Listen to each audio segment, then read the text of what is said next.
आपको सीधे लोकसभा लिए चलते हैं, जहां पर प्रधानमंत्री नरेंद्र मोदी का संबोधन देखिए, लाइव तस्वीर। लेकिन इस राष्ट्रपति जी के संबोधन में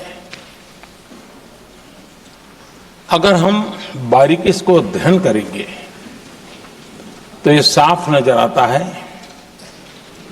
कि उन्होंने देश के सामने भविष्य के 25 वर्ष और विकसित भारत के लिए एक नया विश्वास जगाने वाली बात,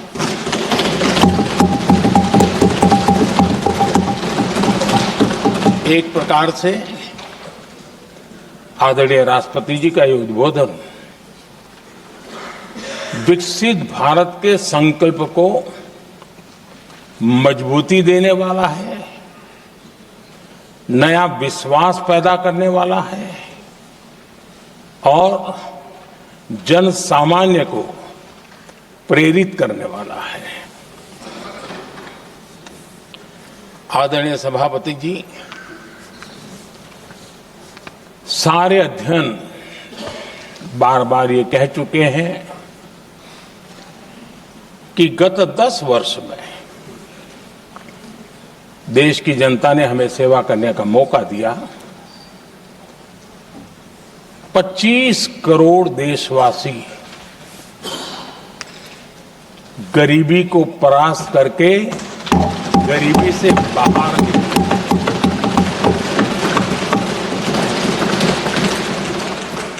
आदरणीय सभापति जी, 5 दशक तक गरीबी हटाओ के नारे सुने हो और अब 25 करोड़ गरीब गरीबी को परास्त करके बाहर निकले, ऐसे ही नहीं।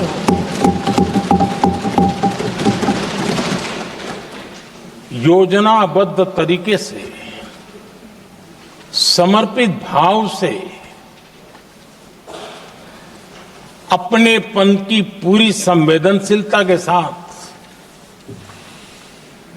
जब गरीबों के लिए जीवन खपाते हैं ना, तब ये होता है। आदरणीय सभापति जी, जब जमीन से जुड़े लोग जमीन की सच्चाई को जानते हुए जमीन पर जीवन खपाते हैं, तब जमीन पर बदलाव निश्चित होके रहता है।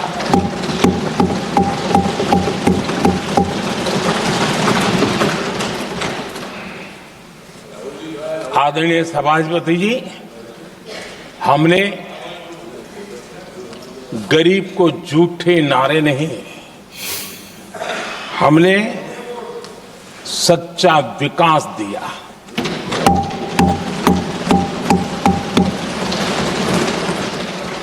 गरीब का दुख, सामान्य मानवी की तकलीफ, मिडिल क्लास के सपने ऐसे ही नहीं समझे जाते। आदरणीय सभापति जी, इसके लिए एक जज्बा चाहिए।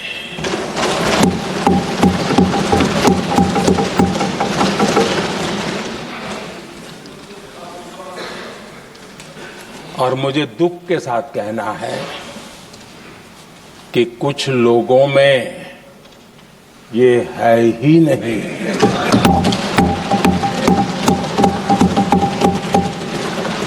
आदरणीय सभापति जी, बारिश के दिनों में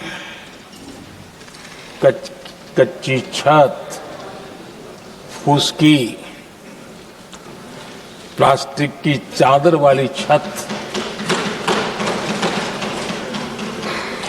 उससे नीचे जीवन गुजारना कितना मुश्किल होता है। पल पल सपने रौंद दिए जाते हैं, ऐसे पल होते हैं, ये हर कोई नहीं समझ सकता। आदरणीय सभापति जी,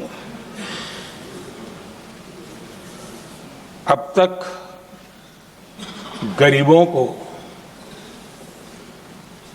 4 करोड़ घर मिले हैं।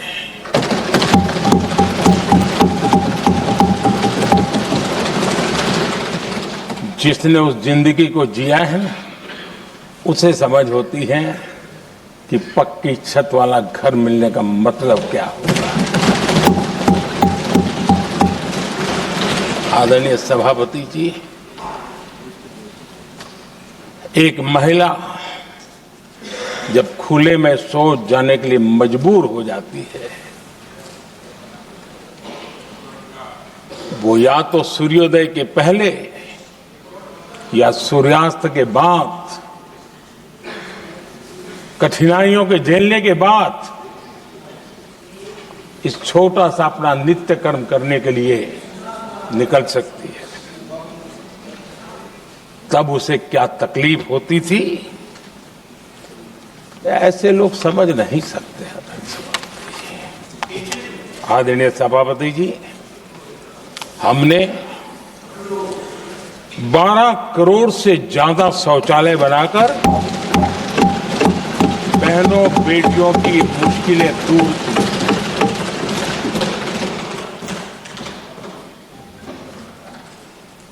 आदरणीय सभापति जी, आजकल मीडिया में ज्यादा ही चर्चा हो रही है, सोशल मीडिया में और अधिक हो रही है। कुछ नेताओं का फोकस घरों में जकूजी पर, स्टाइलिश शावर्स पर, लेकिन हमारा फोकस तो हर घर जल पहुंचाने पर है।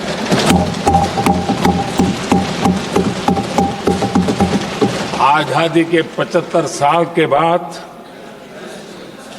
देश में 75% करीब 16 करोड़ से भी ज्यादा घरों के पास जल का करने के लिए नल का कनेक्शन नहीं था। हमारी सरकार ने 5 साल में 12 करोड़ परिवारों को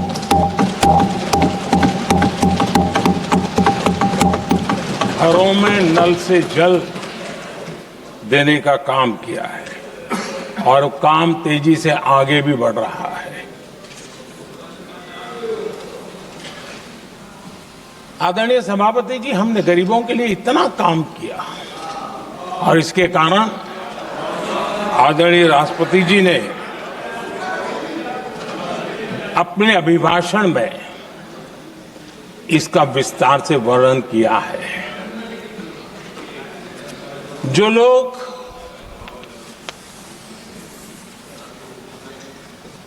गरीबों की झोंपड़ियों में फोटो सेशन कराकर अपना मनोरंजन करते रहते हैं, उन्हें संसद में गरीबों की बात बोरिंग ही लगेगी।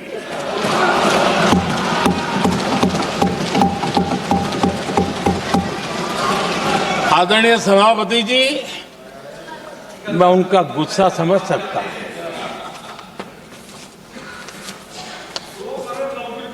आदरणीय सभापति जी,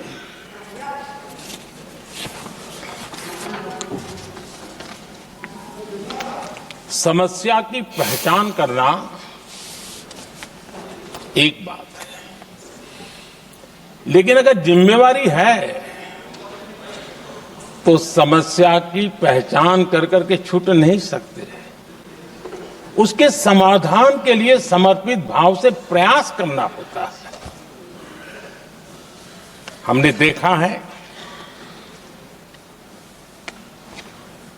और पिछले 10 साल के हमारे काम को देखा होगा और राष्ट्रपति जी के अभिभाषण में भी देखा होगा।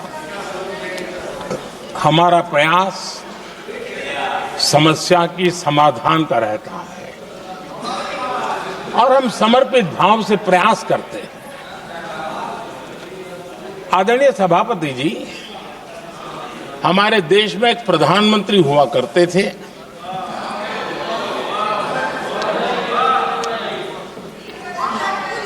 उनको मिस्टर क्लीन करने कहने की एक फैशन हो गई थी। उस प्रधानमंत्री जी को मिस्टर क्लीन कहने की फैशन हो गई थी। उन्होंने एक समस्या को पहचाना था और उन्होंने कहा था कि दिल्ली से 1 रुपया निकलता है तो गांव में 15 पैसा पहुंचता है। अब उस समय तो पंचायत से लेकर पार्लियामेंट तक एक ही पार्टी का राज था। पंचायत से पार्लियामेंट तक एक ही पार्टी का राज था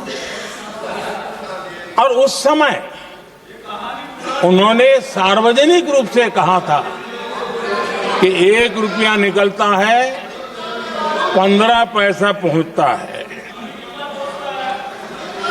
बहुत गजब की हाथ सफाई थी।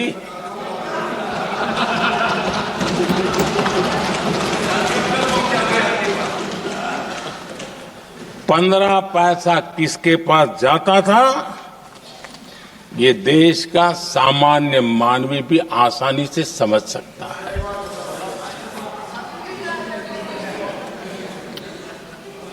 आदरणीय सभापति जी, देश ने हमें अवसर दिया, हमने समाधान खोजने का प्रयास किया।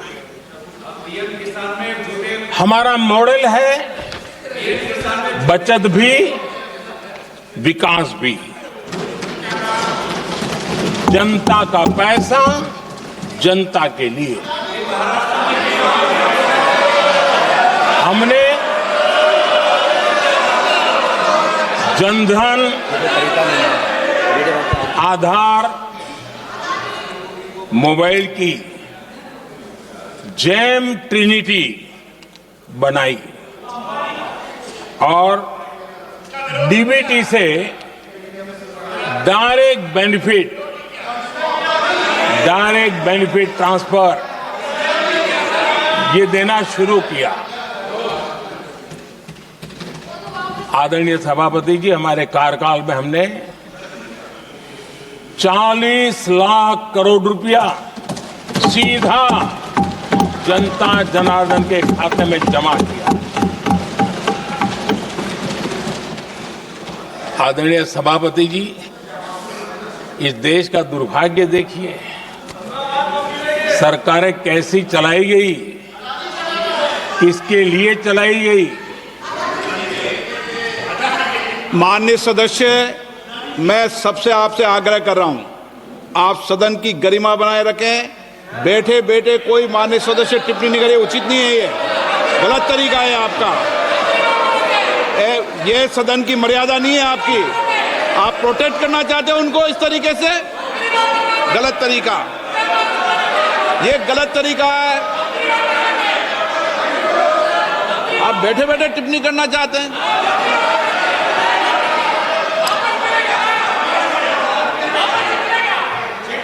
आदरणीय सभापति जी,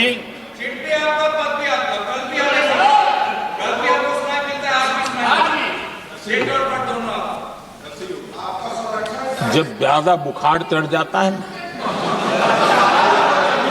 तब लोग कुछ भी बोलते हैं, लेकिन इसके साथ साथ ज्यादा हताशा निराशा फैल जाती है तब भी बहुत कुछ बोलते हैं।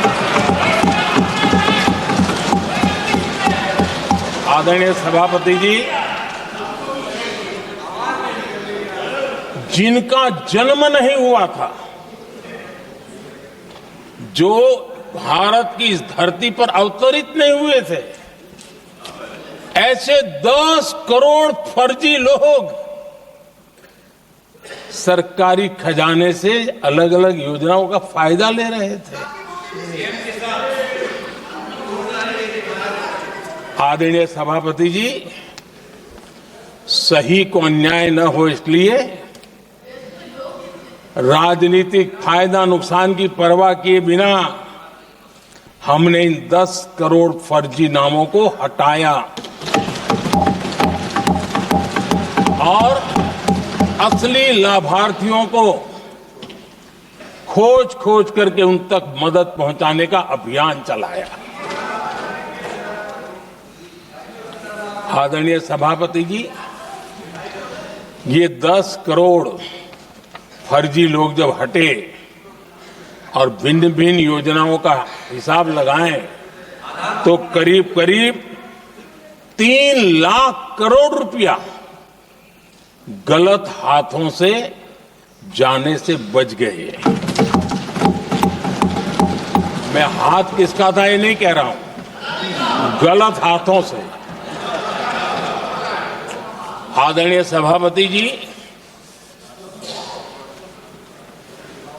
हमने सरकारी खरीद में भी टेक्नोलॉजी का भरपूर उपयोग किया, ट्रांसपेरेंसी लाए और जेम पोर्टल जो आज राज्य सरकारें भी उसका उपयोग कर रही है, जेम पोर्टल से जो खरीदी हुई उससे आमतौर पर जो खरीदी होती है उससे कम पैसों में खरीदी हुई और सरकार के 1,15,000 करोड़ रुपए की बचत हुई।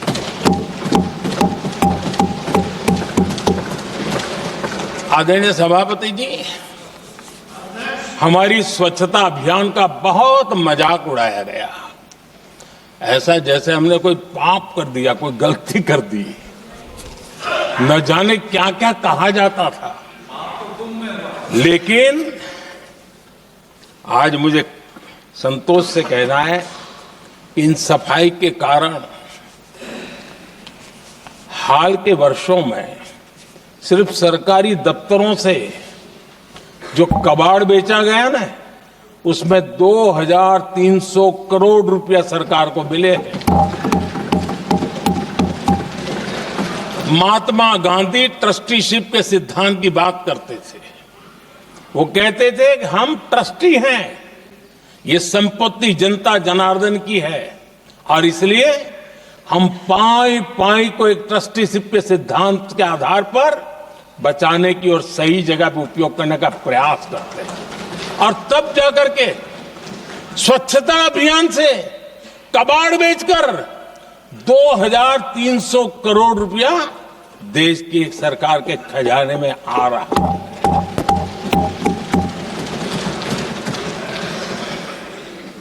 आदरणीय सभापति जी, हमने एक महत्वपूर्ण निर्णय लिया इथेनॉल ब्लेंडिंग का। हम जानते हैं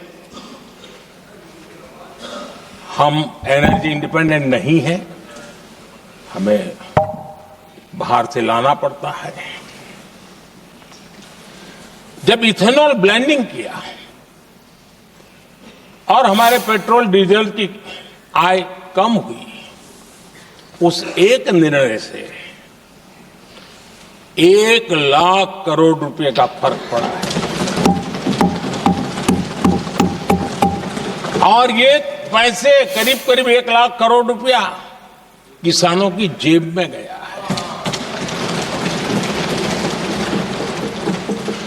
आदरणीय सभापति जी, मैं बचत की तो बात कर रहा हूं, लेकिन पहले अखबारों की हेडलाइन हुआ करती थी, इतने लाख के घोटाले, इतने लाख के घोटाले, इतने लाख के घोटाले। 10 साल हो गए, ये घोटाले न कर करके, घोटाले न होने से भी देश के लाखों करोड़ रुपए बचे हैं जो जनता जनार्दन की सेवा में लगे हैं। आदरणीय सभापति जी, हमने ये जो अलग अलग कदम उठाए उससे लाखों करोड़ रुपए की बचत हुई, लेकिन उन पैसों का उपयोग हमने शीश महल बनाने के लिए नहीं किया।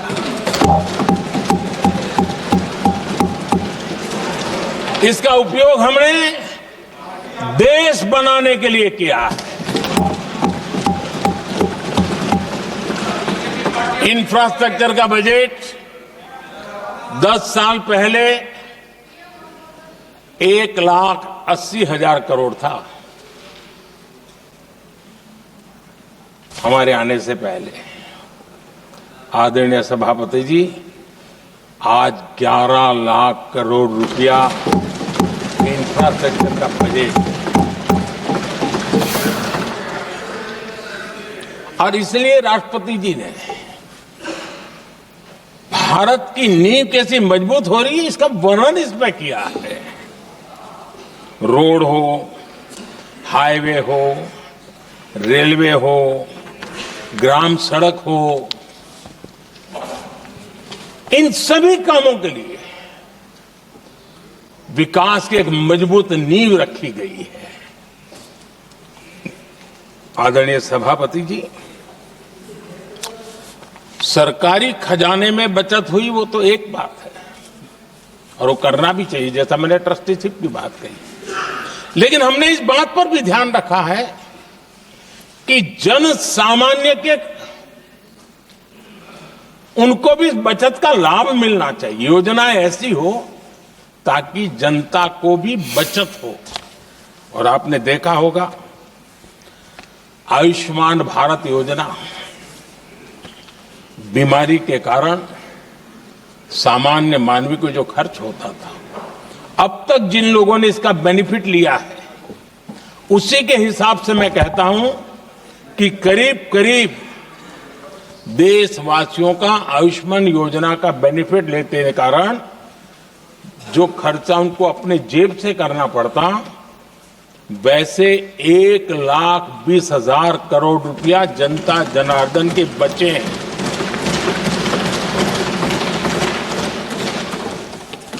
ये आवश्यक है कि अब जैसे जन औषधि केंद्र, आज मध्यम वर्ग के परिवार में 60-70 साल उम्र के परिवार के स्वजन हो तो स्वाभाविक है कोई न कोई बीमारी आ ही जाती है, दवाई का खर्चा भी होता है, दवाएं महंगी भी होती है। हमने जब से जन औषधि केंद्र खोले हैं जिसमें 80% डिस्काउंट होता है, और उसके कारण जिन परिवारों ने इन जन औषधि केंद्रों से दवाइयां ली हैं उनके करीब करीब 30,000 करोड़ रुपए दवाई को खर्चा बचा।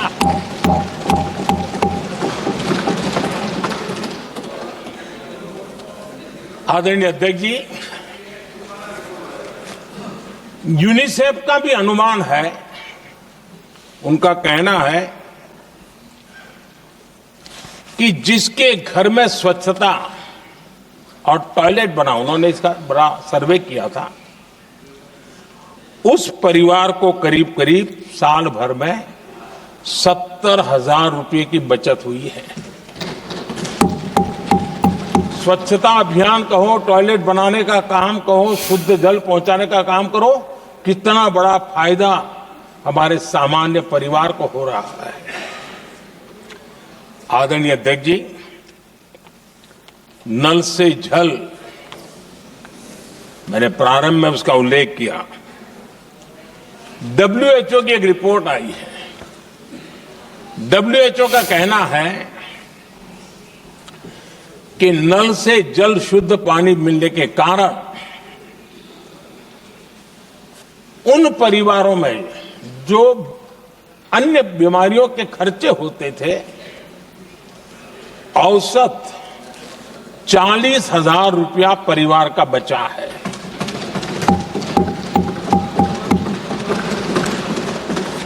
मैं ज्यादा गिन नहीं रहा हूं, लेकिन ऐसी अनेक योजना है जिन योजनाओं ने सामान्य मानवी के खर्च में बचत की है। आदरणीय सभापति जी, करोड़ों देशवासियों को मुफ्त अनाज, उसके भी उस परिवार के हजारों रुपये बचते हैं। पीएम सूर्यघर मुफ्त बिजली योजना, जहां जहां ये योजना लागू हुई है, इन परिवारों को औसतन साल भर के 25 से 30 हजार रुपये बिजली की बचत हो, पैसों में बचत हो रही है, खर्च में बचत हो रही है। और अगर ज्यादा बिजली है तो बेच करके कमाई कर रहा है वो अलग, यानी सामान्य मानवी की बचत भी। हमने एलईडी बल्ब का एक अभियान चलाया था। आपको मालूम है कि हमारे आने से पहले एलईडी बल्ब 400 रुपये में बिकते थे। हमने इतना अभियान चलाया, उसकी कीमत 40 रुपया हो गई। और एलईडी बल्ब के कारण बिजली की भी बचत हुई और उजाला भी ज्यादा मिला, और उसमें देशवासियों के करीब 20,000 करोड़ रुपए बचे हैं।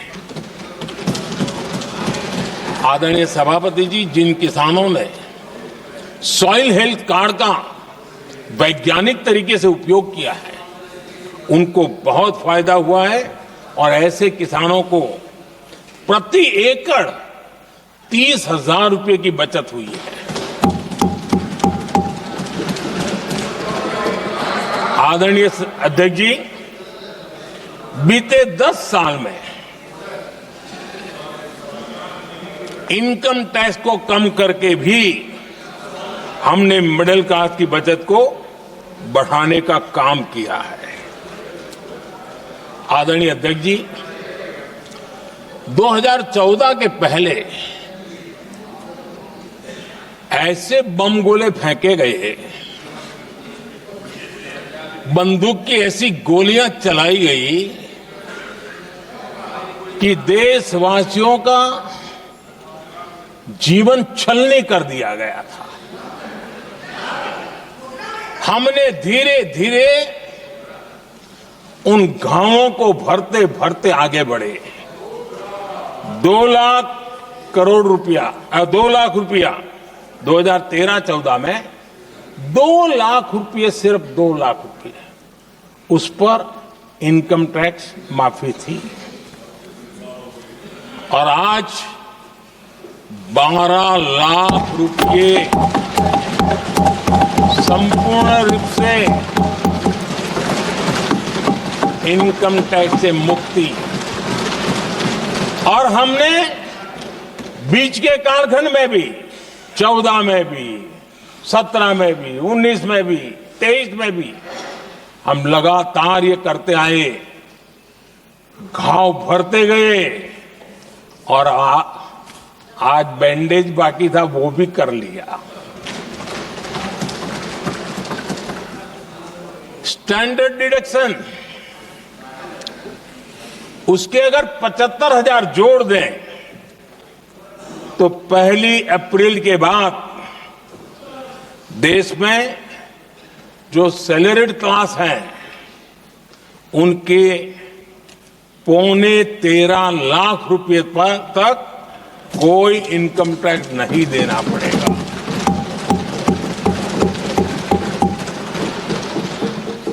आदरणीय सभापति जी, आप जिस समय युवा मोर्चा में काम करते थे, तब एक बात आप सुनते होंगे, पढ़ते भी होंगे। एक प्रधानमंत्री आए दिन 21वीं सदी बोला करते थे। एक प्रकार से रट गया था, तकिया कलाम जैसा हो गया था, तो बोलते थे 21वीं सदी। जब इतनी बार बोला जाता था तो उस समय टाइम्स ऑफ इंडिया में आर.के. लक्ष्मण ने एक बड़ा शानदार कार्टून बनाया था। वो कार्टून बड़ा इंटरेस्टिंग था। उस कार्टून में एक हवाई जहाज है, एक पायलट है। अब उन्होंने पायलट क्यों पसंद किया वो तो मुझे मालूम नहीं। कुछ पैसेंजर बैठे थे और हवाई जहाज एक ठेले पे रखा हुआ था और मजदूर ठेले को धक्का मार रहे थे और 21वीं सदी लिखा हुआ था। वो कार्टून उस समय तो मजाक लग रहा था, लेकिन आगे चल करके वो सच सिद्ध हो गया। आदरणीय अध्यक्ष जी, ये कटाक्ष था जमीनी सच्चाई से। तब के प्रधानमंत्री कितने कटे उठे थे और हवाई बातों में लगे हुए थे, इसका वो जीता जागता प्रदर्शन करने वाला कार्टून है।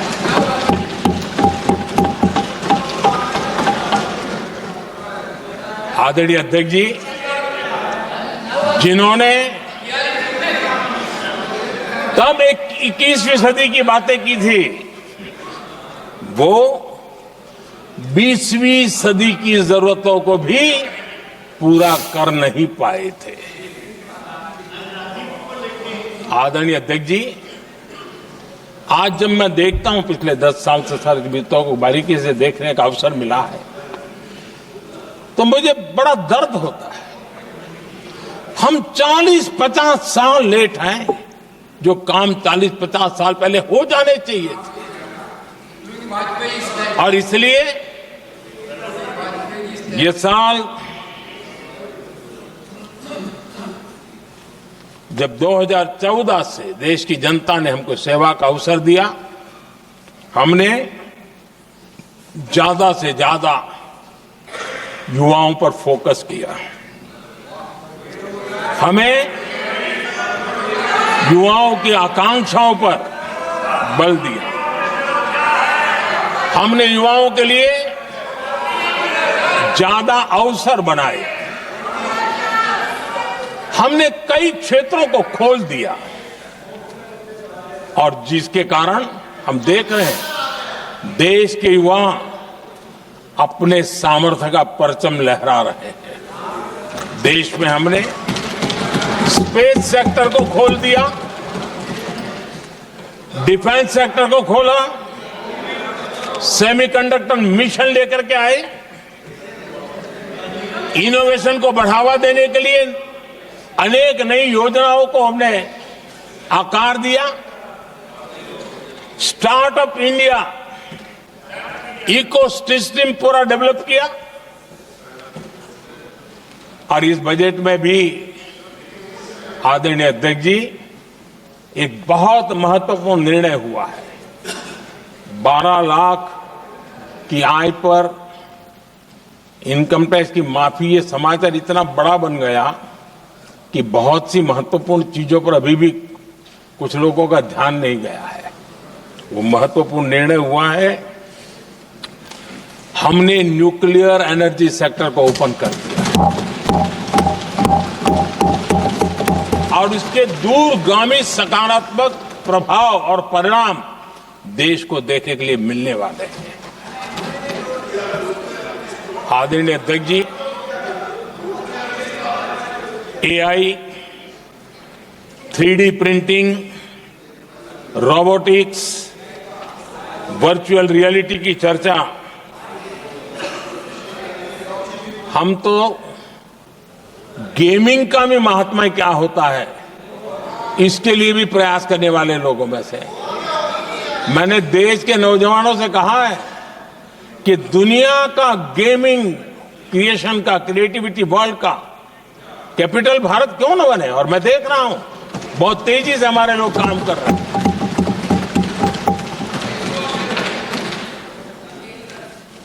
कुछ लोगों को अब जब एआई की बात होती है, कुछ लोगों को अब ये शब्द फैशन में है तो बोला जाता है, लेकिन मेरे लिए सिंगल एआई नहीं है, डबल एआई। भारत की डबल ताकत है। एक एआई आर्टिफिशियल इंटेलिजेंस, दूसरा एआई एस्पिरेशनल इंडिया।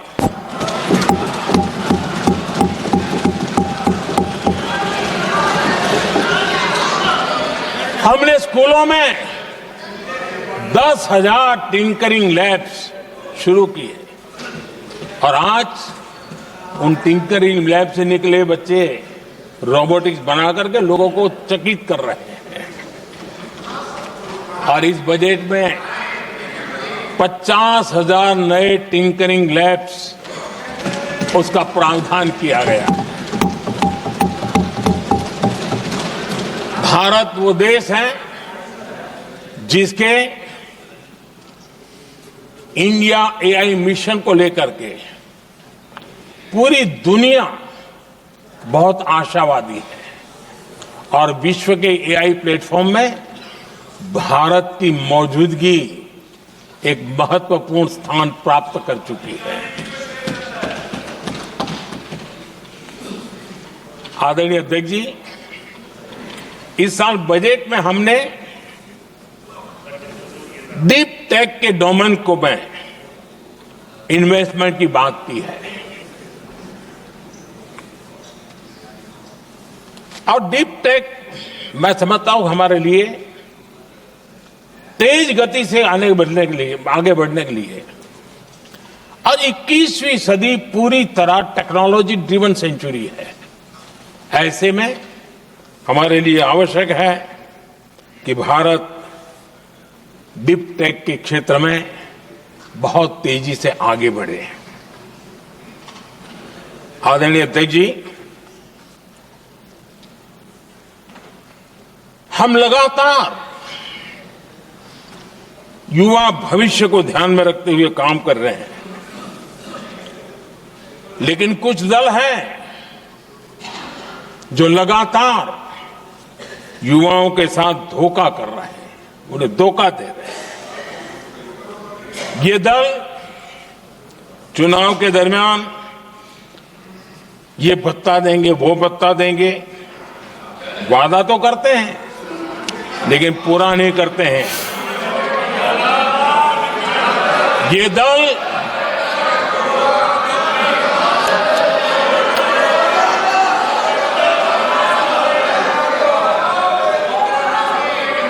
प्लीज माननीय सदस्य गरिमा प्रतिष्ठा बनाए रखें। भारत की संसद में आप प्लीज बैठे बैठे टिप्पणी नहीं करें और नए माननीय सदस्य बैठे बैठे टिप्पणी कर रहे हैं। आदरणीय अध्यक्ष जी, ये दल युवाओं के भविष्य पर आपदा बनकर गिरे हुए हैं।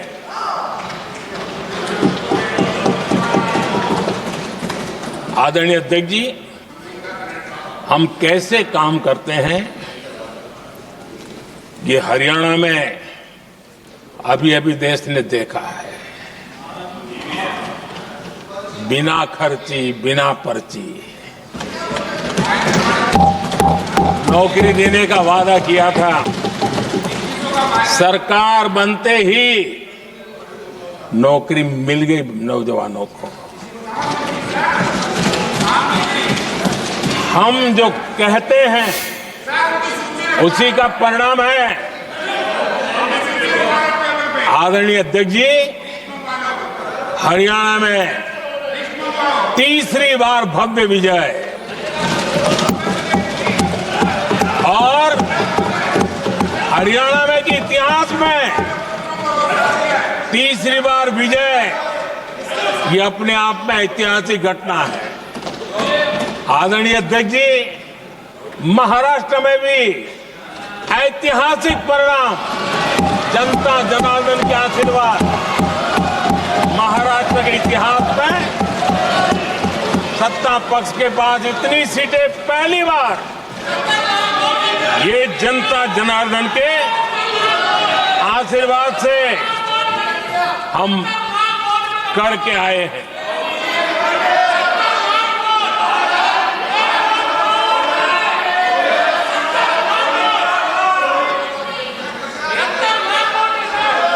कुछ समझते आदरणीय चीजों को। अध्यक्ष जी, कल जवाब दिया था ना आपको। चलिए। आदरणीय राष्ट्रपति जी ने अपने अभिभाषण में हमारे संविधान के 75 वर्ष होने पर भी विस्तार से चर्चा की है। आदरणीय अध्यक्ष जी, संविधान में जो धाराएं हैं उसके साथ साथ संविधान का एक स्पिरिट भी है और संविधान को मजबूती देने के लिए संविधान की भावना को जीना पड़ता है।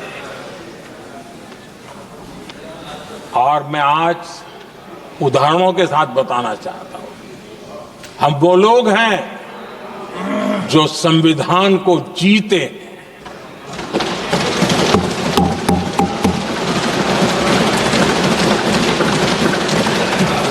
आदरणीय अध्यक्ष महोदय, हमारे यहां ये बात सही है, परंपरा है कि राष्ट्रपति जी जब उद्बोधन करते हैं तो उस सरकार के उस साल के कार्यकाल का ब्यौरा देते हैं।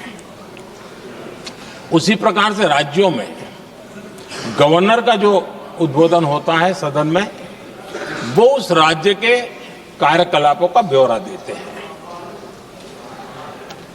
संविधान और लोकतंत्र का स्पिरिट क्या होता है? जब गुजरात के 50 वर्ष हुए, गोल्डन जुबली ईयर मना रहे थे और सद्भाग्य से मुझे उस समय मुख्यमंत्री के रूप में सेवारत था मैं, तो हमने एक महत्वपूर्ण निर्णय किया।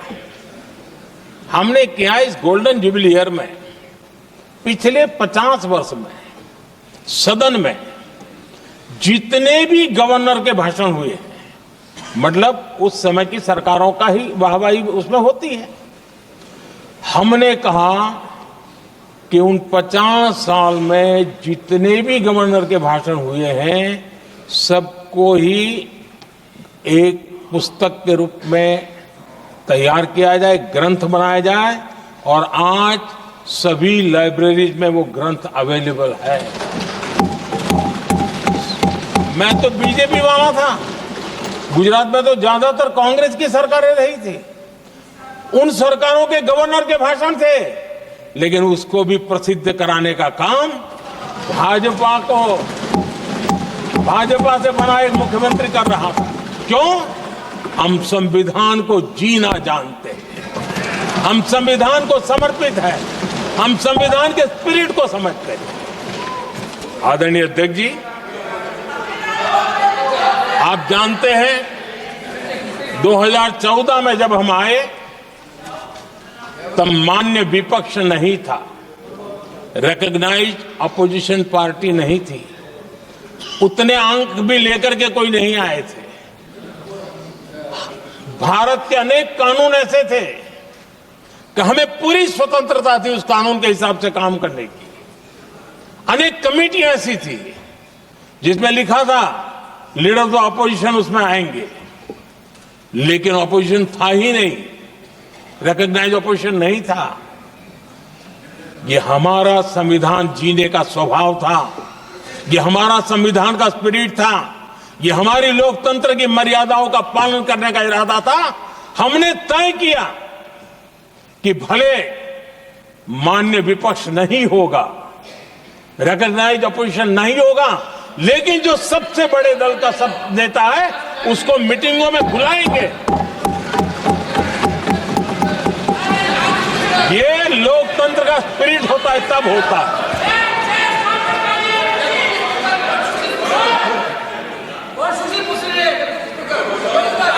चुनाव आयोग की कमेटियां, आदरणीय अध्यक्ष जी, पहले तो प्रधानमंत्री फाइल करके निकालते थे, ये हम हैं जिसने अपोजिशन के लीडर को भी उस कमेटी में बिठाया है।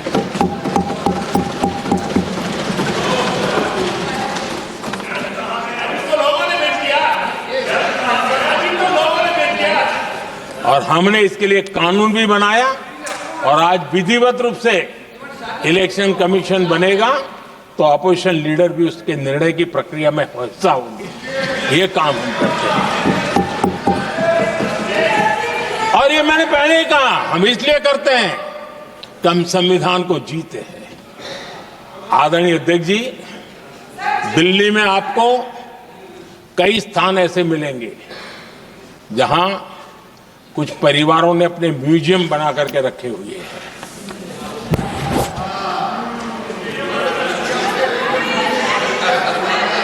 जनता जनार्दन के पैसों से काम हो रहा है।